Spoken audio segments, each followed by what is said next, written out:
In this position, he's holding it with one hand. The other hand always is going to come up. You're going to have this in front of the body and open. The purpose of this hand is if they throw a punch, you want to be able to stop that.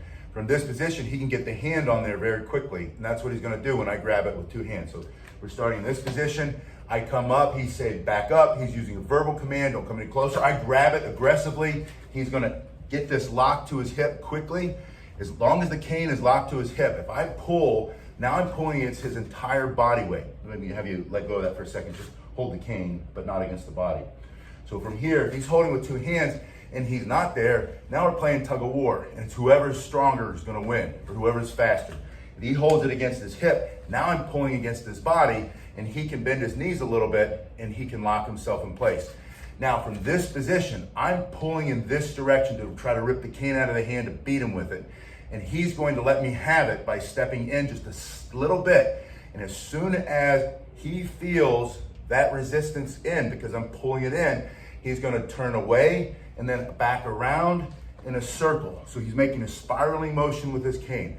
So he's going to turn away and then back in, and it's a very small circle. The smaller the circle, the better. He can even go that way first, and he can then turn around this way and compromise my grip this way. Now my wrists are locked here. He can stick that crook straight into the face, and he'll break everything right in the center of my face. He's gonna break my nose, my eyes.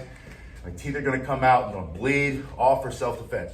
So from this position, his other hand is up. I grab it, he's gonna quickly get the other hand on it, lock this to his body, push into, or let me have it a little bit, and then turn one direction. And if I'm fighting this way, he's gonna go back the other way. So he has to practice and know if I go this way, he's gonna go that way. If I start to resist him this way, he's gonna go that way. If you've ever played judo or done jiu-jitsu or wrestled like I did, it's the same basic principle. Wherever he's going, you're gonna go with him for a little bit, and then you're gonna try to change directions a little bit. And if it doesn't work this way, try this way. If it doesn't work this way, go that way. You gotta go back and forth, but one way is gonna work. Once my hands are compromised here, he can either push it straight down, stick the cane into the middle of my body by stepping. He can take that backhand punch against my face. He can take this part up into between the groin. He can take the crook if he wants, shove that up in the groin. He can take it over the top, rip everything off for self-defense. I grab it like this. He's gonna put his hand in the middle, and he's gonna turn sideways. Now again, it's the same basic principle. If I grab it, my intention is to pull it out of his hands. So he's gonna let me have it coming this way, and then while my energy's going this way, he's going to change directions, and he's gonna turn it sideways. So from here, he turns sideways.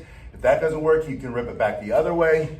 And you can see in this position, my hands are crossed, so are his a little bit, but mine are compromised, his are not. From this position, he can either take another step with that back foot, continue to turn it the other way until my hands come off. Or if we're in this position, he can turn it straight up, and then now my grip is compromised here. This hand isn't doing much here. I was pulling this way. He's gonna push this into my face.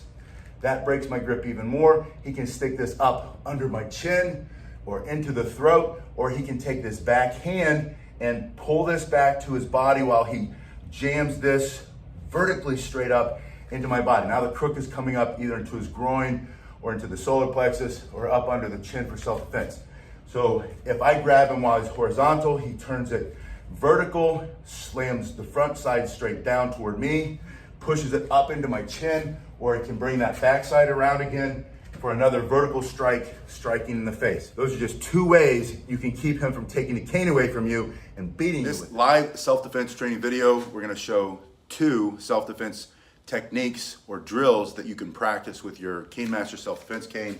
Mike just happened to get a new Cane Master's cane, and so we're gonna use his cane for that. So the first move, we're gonna have you face this way a little bit. He's going to bring it into a simple block. So your pinky side is gonna be up. We're gonna break this down a little bit more. The cane is gonna intercept a punch or a stab or someone trying to grab or hit you. He's gonna bring it around his neck, and then he can bring it either into the temple, knock him out, into his neck, breaking the arm, going down into the leg if you wanna hit the leg. So it's very simple. He starts with his cane in the regular position. I'm gonna have you move back a little bit so we can see. And hold on, I'm gonna move the camera so if you get nauseous, you close your eyes. but I want you to see more of what we're doing with the feet, because this becomes more and more important if you want to train these types of drills. So the hand's going to slide down the front. He's going to lift it up at that angle. The key is from here, he's got to intercept the center of my strike. So he's got to come through the center line of his body. This is the strongest position. His fist is in line with his center line. And we're going to show that in a minute. He's going to bring it around his head, and then he strikes. And in this case, he wants to go to the knee. From here, we're going to evolve it. When he lifts, he's also going to step to the side that's in the front. In this case, it's his right foot. So he steps off to the right. That changes his angle. His back foot moves behind a little bit like opening a door, giving him the advantage of this angle. My energy is going this way. His energy is squared up on me. And then when he brings the cane off of my hand around his neck, and then he has a lot of power to strike either here, and my choice for you would be knock him out, go for his temple. But you can go to the knee, you can go to any part of the body. So once again, he's in the regular position.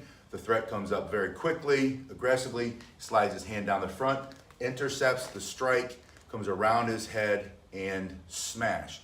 Now we're going to do this one, and then I'm going to show you one, so stay tuned to the end. We're going to show another one that's a little bit quicker, but this is kind of what everything is built off of. So you're going to have the cane, we're going to put it in our right hand with your right foot forward. I want you to practice the first motion, get the other hand up, always have this hand up so that you can intercept anything coming from this side. Your hand slides down the front, and as you lift, keep this hand in the center of your body. So you're lifting this straight up. And notice how high your hand is above your head. You want to get it above your head so that his hand comes up like this.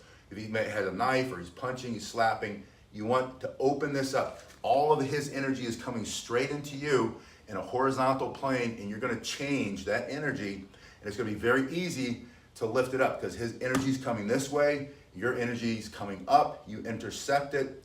This comes around your back to your shoulder, and then again, you're either going to strike into the temple, or you're going to strike into his arm, into his ribs, into the knee. And when you turn your shoulders and hips and extend, following through, you're going to break some bones. So we're going to knock them out for self-defense. We're going to break something. So from here, the hand's up, your right foot's forward, your left foot is back. Because it's in your right hand, your other hand is up. You give a verbal command, back up, or he might be too fast. You don't have time to say anything except stop, lift, and strike. This is how you start. Lift, around the shoulder, strike. We're going to do just a couple of these. Lift, strike, and then you're going to start to add one step first. You're going to go down, and as you lift, step to the right. So now the energy is coming here. His punch is coming to your nose. You're stepping off to the side, and he's missing you altogether. Your cane intercepts, bring it around, and then break something for self-defense. So from here, as you lift, step, the other foot comes through, strike. So you're here, step, and strike. I'll move over a little bit so Mike, we can stay in this together. So down from here, as you lift, step, turn on the strike. Now, if he puts his hands on you, you're going to have to lift with two hands. And again, his energy, my energy, if I'm coming after you, my energy is coming straight forward. You're going to use the cane and lift me straight up. There won't be any resistance because all my power is coming this way. He's coming with a punch, or he's grabbing you, put his hands on you, and you're going to lift it up. You're just pulling straight up. So from here, if I have my hands on Mike, I come in, I'm here, he's going to lift and step at the same time. So when he steps off to the side, it's going to be even easier to knock my hands off of his body. As he steps, so I'm going to have you time this one. As soon as you feel my hands touch you, get out of the way, step to the side, and then this backhand comes off as he brings the stick around, cane around the back, and he's going to break my knee or strike the head, or the ribs now are exposed. Put my hands here, he lifts and strikes. But he's going to step off to the side so that, I'm just bringing in for the camera. So from here, it brings it straight up and then smashing the leg. My hands are here. And this is something, the reason this is a drill, this is something you will practice. And you don't need a partner. You can practice this on your own. You want to practice stepping and moving at the same time. So this stepping and moving, and then follow through with your strike. And I wore the slow is smooth, smooth is fast t-shirt because I want to remind you not to speed up your steps, but get familiar, increase your ability to do the technique by practicing the drill over and over. And then the time between the two steps, you've got two steps, front foot and then the back foot comes over. So you're stepping over front foot and you're literally changing your direction. You're changing the direction going this way. You're not crossing the feet. So from here, I'm stepping, I'm changing my direction and using that energy for the strike. And if you keep that slow as smooth, smooth as fast principle when you practice, then you're gonna get smoother and smoother and the time between the steps will shrink and then you'll become fast. You don't have to be faster than him. You don't have to be stronger than him. You need better timing and distance. This is a timing and distance drill. Now the second thing Mike's gonna show you with his new Cane Masters cane is he's gonna switch the grip. He's gonna put it in the, crook forward. This is one of my favorite ones. Just since we're here, he can bring that up between the legs. He can bring it over, smash on the top of the head. So this is a very effective way to hold your cane. But in this case, we're gonna do another deflection. He's gonna deflect the punch. He's gonna pop it up into this position. This is when you have a little bit more time. The other hand comes up, always put the other hand up, gives a verbal command, back up, stay back, or whatever you wanna say. Back up. Yeah, back up. Get out of my face, punk, for self-defense. But his cane now is going to move across his body. So as I come in with my punch, he moves across the body. He's gonna turn to get it into his back hand, and then he is in the right position to stop me from breathing permanently for self-defense. Or he can stick at my nose. If he doesn't wanna make a fatal strike, for self-defense, he can go into the nose, into the eyes. He can reach up, stick it in my ear, rip everything off. He can bring this back, stick it in the spine, put it in that muscle back there, rip me down to the ground. There's a lot of things he can do from this position. And because he's blocked me here, he's trapped me on this side of my body. Now he's over on this side, all my energy, the things that I can do all happen over here. He's out of the way, he's deflected it, and then he can just take my teeth out or stop me from breathing if that's what he needs to do for self-defense. So we're gonna break this one down too. Start with the crook facing out. You're gonna pop it up, get into a better position. And the first thing I want you to do is just go across your body, turn, and then thrust. From here, across the body, turn and thrust. So you're blocking or intercepting their punch or their strike or their grab or their slap with your stick, turn, and then thrust. From this position, we're gonna pop it up. And now I want you to become stronger, and you're gonna get stronger by moving your feet. Now your whole body. If I'm just doing this is just my arm doing the work. Now I'm gonna step to the right as I turn my shoulders and hips, and let your shoulders and hips push him, grab, and then you're gonna thrust and stick it right through his teeth. So from here, I pop it up. I'm gonna step as I turn. It's two things, stepping right, turning, pulling the left foot back behind the right. And again, not crossing your feet because you're changing the direction. His energy is coming this way, you're now going this way. But you're gonna see, like you did before, that this puts the crook right in to his face. You're gonna see either stick it in his face or his throat. So from this position, pop it up, step, turn, and thrust. So it's a deflection or a block, grab, and thrust. And Mike and I'll show you one more time from this position. Maybe we'll change this side so you can see it from a different angle. So he pops it up. Here comes the punch. He's gonna step and turn. You can see again that I'm trapped onto this side of my body. He turns, and this backhand doesn't have to come up so much. This can still be down, and can just stick that right into the throat. All my energy was going this way. He has the advantage because he's coming this way. So from the ground, he pops his hands up, gives his verbal command, back up. I come in anyway. He steps and turns, and then stick it right through his throat. Go ahead. Yeah, there we go. All right, so one more time. From here, he gets into his better position, step back with that foot.